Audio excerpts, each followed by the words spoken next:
que la tournée économique et sociale aujourd'hui fait partie des acteurs de l'écosystème du secteur de l'éducation. D'abord pour l'importance du travail aujourd'hui qui est accompli.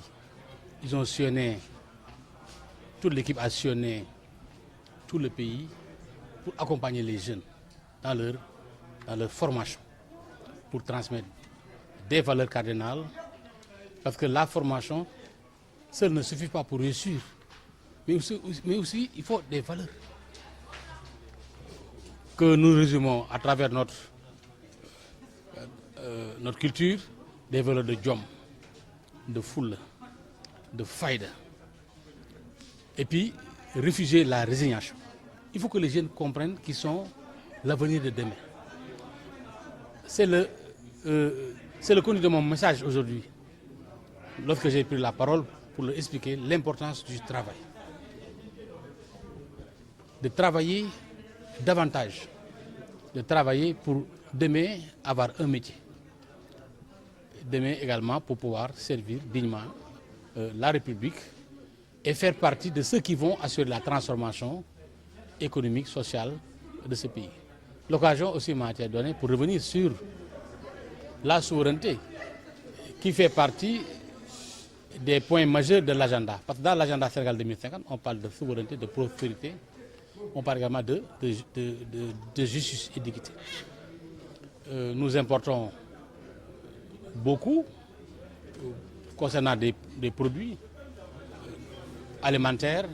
Le Sénégal n'est pas encore à ce niveau d'autosuffisance pour couvrir toute sa demande intérieure. L'essentiel est importé. C'est pourquoi nous avons une balance commerciale qui est fortement déficitaire, près de 25% du PIB. Mais nous devons aussi continuer à renforcer la formation, surtout aujourd'hui orientée duale, permettre à nos jeunes de passer beaucoup plus de temps au sein des entreprises, au niveau des industries. Couplé en cela avec des formations au niveau des amphithéâtres, pour leur permettre en tout cas d'avoir un niveau de qualification. Les niveaux de qualification sont demandés au niveau du marché. C'est pourquoi d'ailleurs le gouvernement est résolument orienté dans ce type de formation duale pour former davantage de techniciens, davantage d'ingénieurs.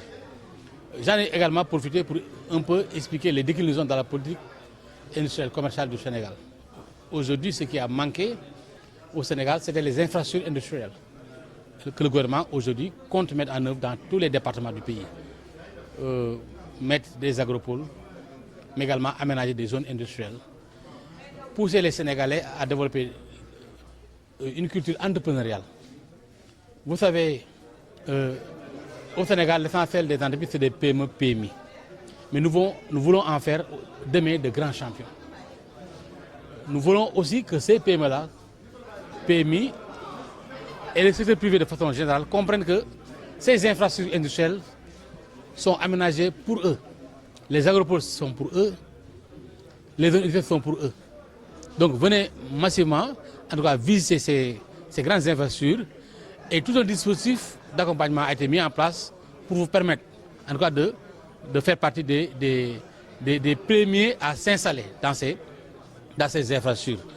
Évidemment, nous allons aussi faire appel aux investissements étrangers directs. Parce que le secteur privé national seul ne peut pas remplir tous ces grandes infrastructures. Donc il faut les aider, il faut aider le secteur privé local à pouvoir aller en jeune venture avec le secteur privé international pour pouvoir investir. Donc c'est la seule voie qui nous permet d'accroître notre production industrielle, mais également de développer donc, les revenus au niveau des terroirs et de booster également la croissance du PIB par tête. Je voudrais remercier aussi les organisateurs parce que le parrain de cette cérémonie est le ministre de l'Industrie et du Commerce, Dr Seynigueye Diop, qui a fait ses preuves dans le domaine de la recherche, qui a enseigné, qui a dirigé des laboratoires, qui a produit beaucoup de brevets, qui parle de brevets, parle de propriété intellectuelle, parle également de l'importance de l'innovation et de la recherche dans le développement. En tout cas, merci pour avoir pensé donc, à cette illustre personnalité et de dire aux jeunes qui nous suivent de travailler. L'appel que je leur ai lancé, c'est la citation du président Wade qui disait lors de son investiture et encore lors de la célébration de son anniversaire aux jeunes, le seul secret est dans le travail. Et c'est pourquoi il faut travailler, beaucoup travailler, encore travailler. Voilà le message que je voulais lancer et vous féliciter pour l'organisation réussie de cette grande manifestation aujourd'hui qui s'est imposée dans l'agenda économique, mais également dans l'agenda de l'éducation au niveau national.